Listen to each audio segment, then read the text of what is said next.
NBC News published a story about Vince McMahon this week. Vince McMahon's life after WWE. And the title of the story was Kittens, Vacations, and Staying in Touch with Trump. It says NBC News and CNBC talked to 11 people familiar with McMahon in WWE about how he has been spending his time. I get questions from people about, sometimes on Twitter, like, what do you think Vince McMahon is up to? What do you think he's doing? What do you think his day-to-day life is like? And honestly, I don't spend much time thinking about it. But if you wanted your answer, here's your answer. It says these people, including close personal associates and company insiders, declined to be named, citing ongoing legal cases and the confidential nature of internal corporate communications. Multiple WWE insiders said he has not had any contact with company leaders and figureheads since he resigned.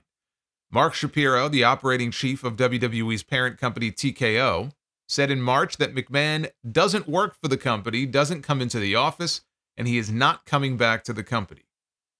That also means McMahon has not talked to his son-in-law, WWE creative chief and former star Paul Triple H Levesque, or daughter Stephanie McMahon Levesque regarding company matters, according to sources. Now, of course, how would anybody know what they have talked about if they see him? If he's going, and I'm not even sure how much, honestly, how much contact this man even has with his family at this point. I don't know how often he's around Triple H and Stephanie. I don't know how often or the last time he saw his grandkids. But let's assume that there's at least some contact between them. Maybe they get together for dinner every now and then. How are we going to know that Triple H and Vince don't talk shop about WWE, right? Maybe they do, maybe they don't. But like when they're technically family and they can get together privately as family, the answer is nobody knows how much discussion there has been between the two sides when it comes to business. I would like to think that they've cut him off as far as that goes, and they don't talk to him about WWE stuff. But the answer is nobody knows. It says McMahon is nonetheless indelibly linked with the wrestling company, which he bought from his father 42 years ago. Still, he seems to have moved on, according to multiple sources. McMahon has kept up his other routines, and it is as if he is unfazed by his legal fights, two sources said. For instance, on an afternoon in late March, McMahon returned on a private plane to the United States from the sunny Turks and Caicos Islands, but he was not alone, according to a person close to him. He had with him 7 kittens and a puppy, all of which he brought back to be adopted by his friends. If anything, this person says, he's enjoying life, who said that McMahon had also taken a trip to Italy. This is according to a person close to him. Ask yourself, who would want to be close to Vince McMahon at this point? There will be no Vince McMahon redemption arc. I don't care how many kittens he brings back. I don't care how many puppies he brings back. He'll probably make them sign an NDA too.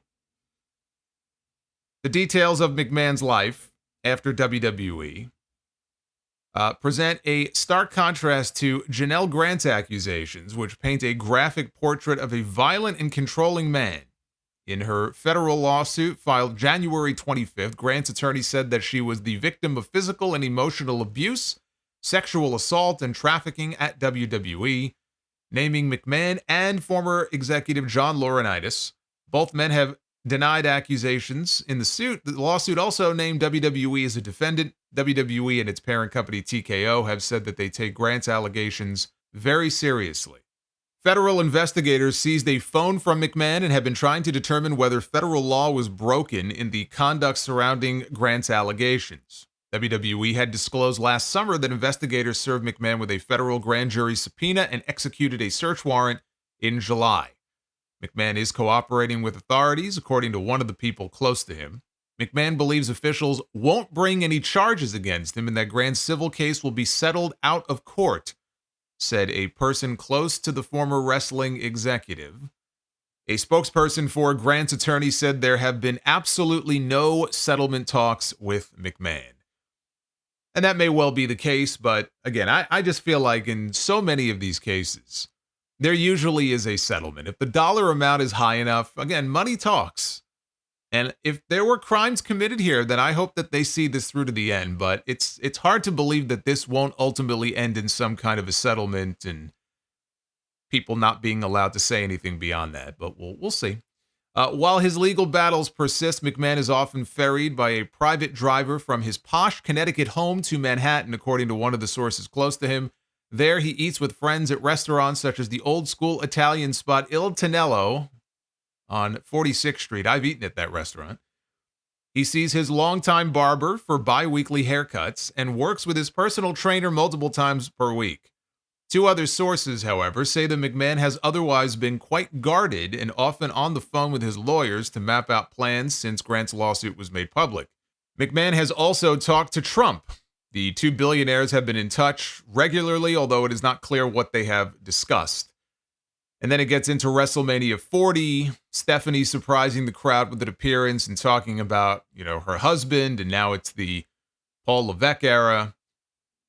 It was a significant moment for the brand, coming during the first WrestleMania since the Grant lawsuit, and its first under TKO management. Still, some rank-and-file WWE employees have griped that the company has not done more to address the situation. After McMahon quit, Shapiro told a global town hall for both TKO and Endeavor employees, in no uncertain terms, that the former wrestling boss would not return. Shapiro also assured employees that Levesque and WWE President Nick Khan have his support. Otherwise, WWE is more relaxed since McMahon resigned in January. When McMahon was still running things, he would come in late in the afternoon and often stay until around midnight or beyond. Two current employees said his office at WWE headquarters in Stamford is unoccupied but otherwise intact, according to an executive who called it spooky. He had a reputation for being capricious and quick to fire employees, which generated fear and created a chilling effect. Now there's more levity and freedom to make a mistake or suggest an idea. The current leadership operates more conventionally, giving underperforming employees a standard progress report and opportunities to improve before taking action. Some McMahon loyalists remain, but one employee said, WWE is actually a really great place to work, and Vince distracted from that. It's been much better since he left. Another person said, people feel like they're on steadier ground. Yeah, well, that's what happens when you don't have to work for a raving psychopath anymore. You feel a little less stressed out. The company, meanwhile, is charting its post-McMahon course with the help of lucrative media rights deals. And then it gets into the Friday Night SmackDown deal for USA and the Netflix deal for Raw. And then finally here, there's yet another sign suggesting that McMahon's distance from WWE is more than temporary. He has sold hundreds of millions of dollars worth of shares in TKO since November, a sizable chunk of those sales coming after he resigned in January. That is different from when he briefly stepped down in 2022. And according to one of the insiders, this time it's like, okay, now it's over. Now, the story also has a paragraph where it says that since Vince resigned, he has been in touch with Dwayne "The Rock" Johnson and John Cena. The John Cena is not surprising if you listen to his comments on the Howard Stern show.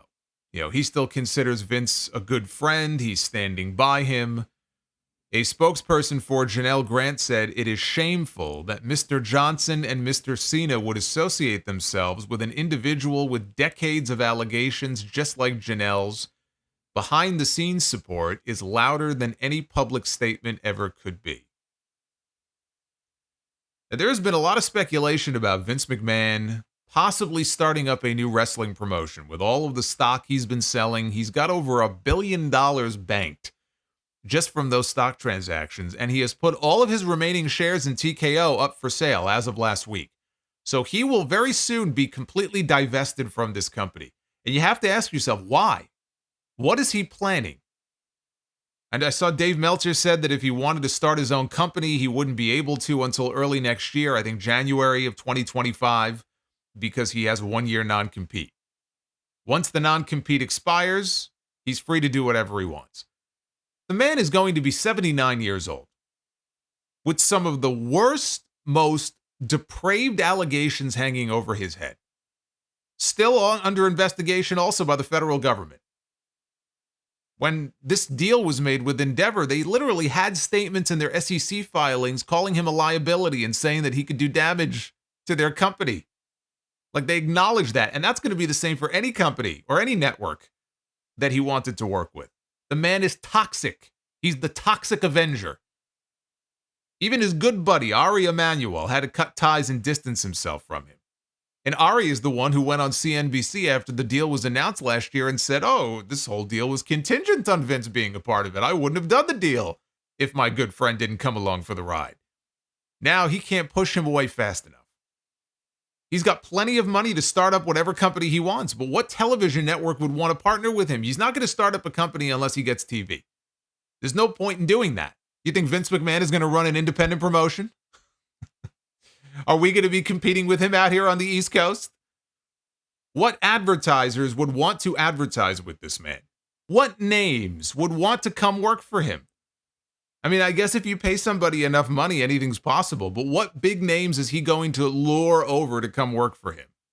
WWE and AEW, they pretty much have all the key talent locked up. WWE's got a whole developmental system where they're pulling people out of high school and college. So that's where the future stars are coming from. You know, the wrestling talent pool is not that big, relatively speaking. It really isn't. I don't know what he's going to do. He's not just going to sit quietly in his rocking chair for the rest of his days. But starting a wrestling company would be the easiest way for him to waste all of his money. He may as well throw it all in a big pile and set it on fire, like the Joker in The Dark Knight. Just what the world needs. Another wrestling company run by an 80-year-old alleged rapist, and Kevin Dunn brought back as his head of production. Because you know he would.